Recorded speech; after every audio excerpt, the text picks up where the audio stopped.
sizning leksiyalaringizga qatnashayotgan bir to'p odamni sarang topmayotganligingizni qanday isbotlaysiz? 9-10 yil muqaddam 5-6 akademiyalik cho'nglar bilan tamoq to'p qoldim. At bo'ladigan tay at bilan o'ynaydi degandek cho'nglar bilan ham suhbat bo'lishga eris bo'lganligimdan lam jim demay ularning gap so'ziga quloq silib o'tirdim. Şu esnada qaysidir bir kishi o'zining ayollarning adab qoidalari to'g'risida leksiya so'zlayotganligini, leksiyaga nurg'unlagan ayollarning qatnashayotganligini, uy tutishning qoida usullarini, ona bo'lishning yo'lini o'rgatib, ularni obdalla savodli qilib qo'yganligini so'q-so'q bilan degili turdi. Kallamdan o'tmasa ig'izga erishlab turib oladigan mijozim turkisida gapning beliga tepdimda u kishidan so'radim. Aka, sizdan so'rab baqsam, siz uyda tamoq yetamsiz, qirqa tushamsiz deyishimga u kishi biroz xafa bo'lgan holda menga "Ukam, tuzuk gap qiling" deb tanbeh berdi. Men yanılı qanoat topmay savol so'roqlarimni davomlashtirdim.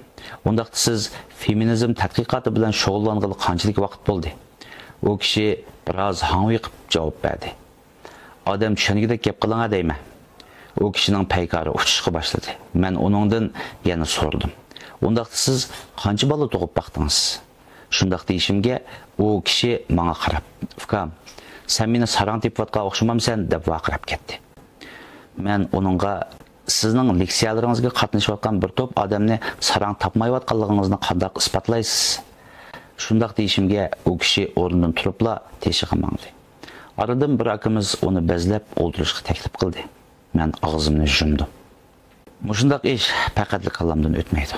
Bir qalamkash bir to'p odamning oldida vazmin gap qilib, qarxonchilik to'g'risida vazxonlik qilsa, go'mushlik kesilining oxirgi bosqichiga kelib qolgan biri psixik maslahatchisi bo'lib olsa, hayotini mag'lubiyatdan qutuldiramay yashab kelayotgan biri kostyumurligini kiyibla muvaffaqiyatning siri to'g'risida bildirilsa to'g'ri bo'lamdi.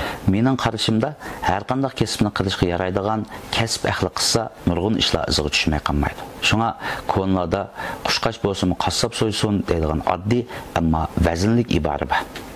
Agar gaplarim ko'nglingizga yoqmasa, bir qog'oz qaqildamoqda deb bilgaysiz. Men Alim Turan.